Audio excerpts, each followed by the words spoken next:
ঠান্ডাটা যখন খুব পড়েছিল তখন একদিন চলে গেছিলাম কল্যাণী হাইরোডের ধারে চায়ের ধাবায়। খুব সুন্দর সাজানো গোছানো একটি ধাবা। সবথেকে ভালো জিনিস যেটা সেটা হলো একটা ছোট্ট বাচ্চাদের পার্ক আছে, যেখানে ৪-৫টা রাইডস ছিল বাচ্চাদের। এখানে গেলে বড়দের সাথে সাথে বাচ্চাদেরও খুব ভালো লাগবে। মজাও পাবে বাচ্চারা। আর বড়রাও চা খেতে খেতে আর সন্ধ্যে স্ন্যাক্স খেতে খেতে কিছুটা ভালো সময় কাটাতে পারবে।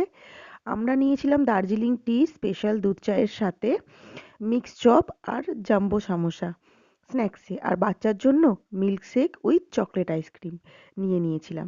সব কিছুই বেশ ভালো ছিল টেস্টের দিক দিয়ে, কিন্তু জাম্বো সমোসাটা আমাদের একটু মনক্ষুণ্ণ করেছে। আসলে পুরটা ছিল নুডলসের, আর আমরা তো সিঙ্গারা আলুর পুর দিয়েই খেয়ে অভ্যস্ত, তাই আর কি।